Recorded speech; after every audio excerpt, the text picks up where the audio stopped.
Alright, let's take this beast over here. Oh yeah, I haven't driven this in a few days.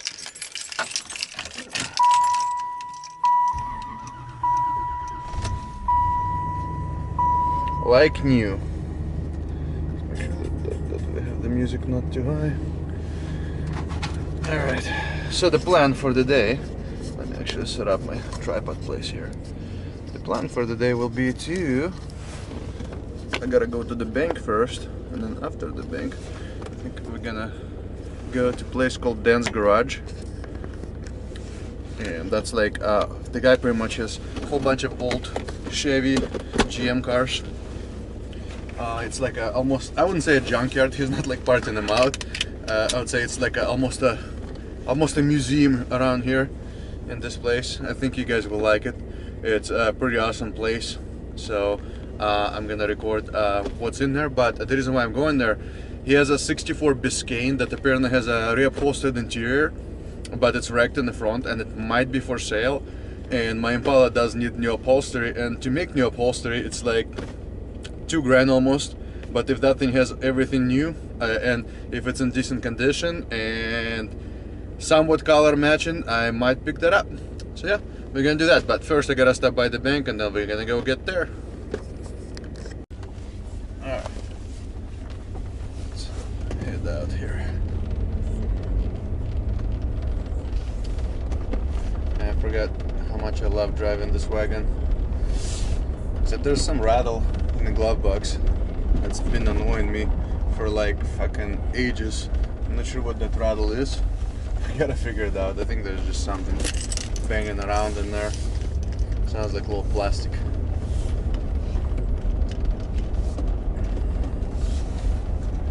When people ask me all the time, what's your favorite car to drive? They get shocked when I tell them my favorite car to drive is my 1991 Chevy Caprice wagon.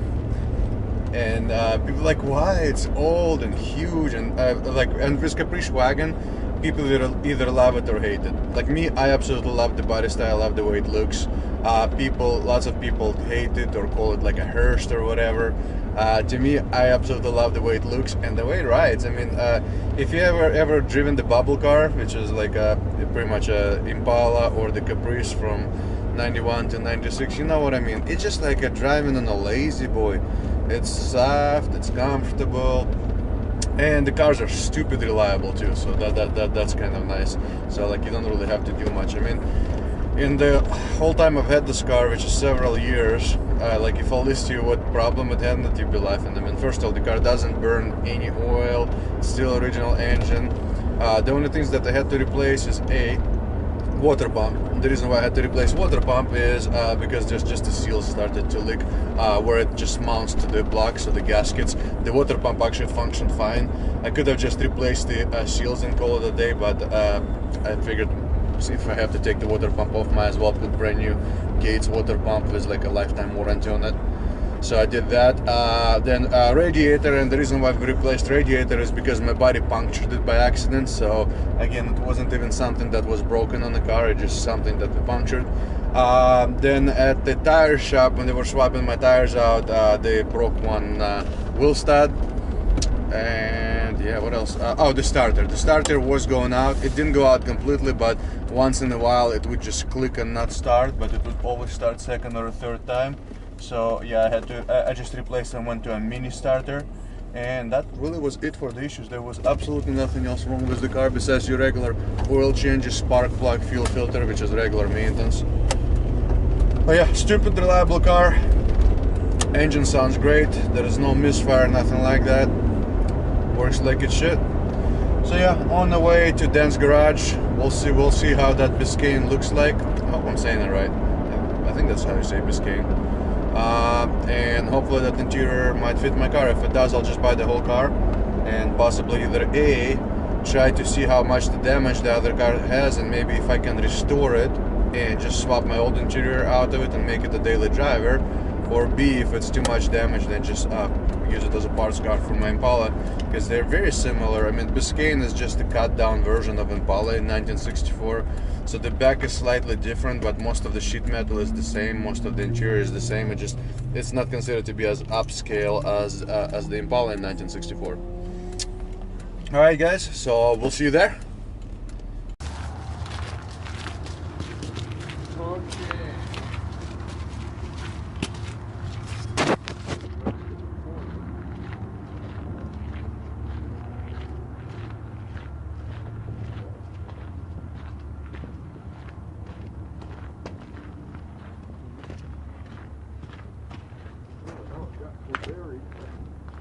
I'll find it. Oh, I see it. Yeah, it looks like somebody already replaced the fender. Well, I just gathered up some parts. It's just kind of sitting there. The interior's... I'm sure that'll open. Well, interior's gotten pretty dusty. But it doesn't look bad at all. Yeah, they did the headliner. It isn't getting brittle yet. You know, the sun gets to this stuff. Yeah. Oh, it's a 3-speed on the floor too. Yeah, it wasn't on the column. You know, somebody converted it because the steering columns always wear out. Yeah. But they did a decent job on it. I don't know who did the interior. I assume it was local, but I don't know. The white dash doesn't do much for me. No.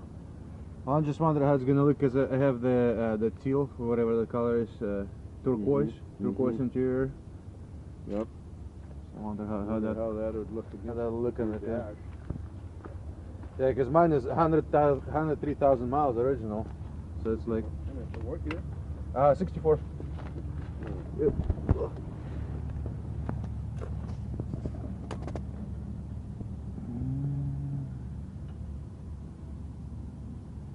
Yeah, this whole thing still ran pretty good.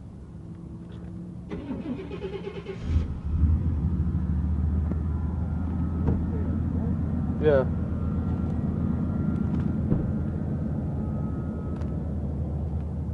And it has exhaust on it too. Yeah, that's no exhaust. Remember, if one key fits everything, the ton of trunk lock's worn out.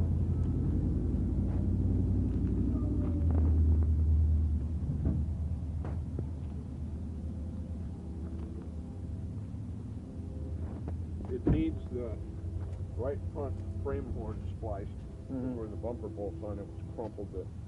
The suspension and the rest of the frame and everything looks fine. It's not hydraulic, is it? No. They didn't put hydraulics in it or anything.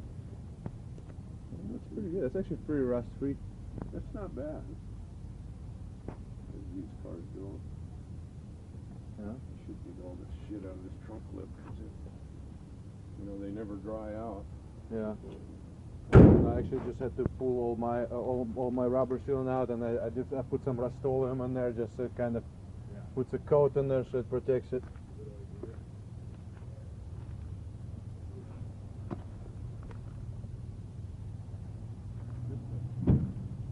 Pretty much a stock. That's the bumper off. Yeah. And I've got a good bumper that goes with it. We can put this on the ground if you hold it. Well, we got it really good. That's a 4-barrel. I forgot about that. Yeah, there's the frame forning. Yeah. That's easier. Just to go back here to the just cut it factory off. weld than trying to straighten that kind of shit is a nightmare. Yeah. Doesn't look too bad. Looks almost too nice to be a parts car. Yeah, well. Alright, leaving from Dan's garage here. So, a couple of decisions that I have now that I'm not sure. So I gotta figure something out about that Biscayne, because that Biscayne does look nice as far as actually something that I would even restore possibly. I mean, it looks in a better condition than the muscle truck was by miles, for example. But then, do I really need another full-size Impala style car? Not really. And would I feel good about using it for parts? Probably not. Not for something that's pretty much straight and just needs a little bit of body work done and nothing really major. So I don't know. It's kind of a hard decision. I mean, Dan is a really cool dude. So I mean, I know he would hook it up as parts. Like after I stopped recording, me and him talked a little bit more. He said he would get me all of the parts needed to get it repaired. But that still makes it a kind of a difficult decision if I should go ahead and do it or not. It's just for the seats, and the problem is those seats are fucking white. And of course I didn't call and ask. I automatically assumed that they would be somewhat color correct because the car is blue, so I figured the seat's gonna be blue, but they're not. And my interior is all turquoise or whatever that color is, pretty much the green color. So the blue seats would actually look fairly decent on it, and like I would swap out all the door panels and everything. But this door panel is white, and the dash pretty much looks like it was fucking spray painted white, so it looks kind of ghetto. I'm not sure if I would want to go ahead and do that. So buying the car for the interior probably not gonna happen because I like my interior better. But buying it to fix, probably not something I should be doing anyway, because I have more than enough projects. I mean, fuck, I gotta finish the muscle truck first before I buy something else. And something that I haven't even showed on the Craigslist, I bought a K5 Blazer a couple of months ago that I've been working on slowly off the camera. Didn't really need much, but it still needed some work. Actually, I should post a video for the K5, so I'll post that so you guys can see what I'm talking about. So I have more projects than time at this point, and with weather finally getting better, hopefully I'll at least get one of them done. Alright guys, thank you for watching. This was kind of more of a just a tour slash daily vlog video, but like I mentioned earlier, I'm gonna try to post a little bit more videos for you guys instead of once every blue moon like I have been posting them, because I am gonna try to grow this channel and see if we can help more people out with more DIY car stuff videos, maybe gun stuff, whatever. You guys let me know what you want to see next. So please, if you like the channel, please subscribe. If you like the video, hit thumbs up. If you don't like the video, my bad, I'll try better next time. Hit thumbs down, I guess. So subscribe, and I hope you guys have a good day. Take care.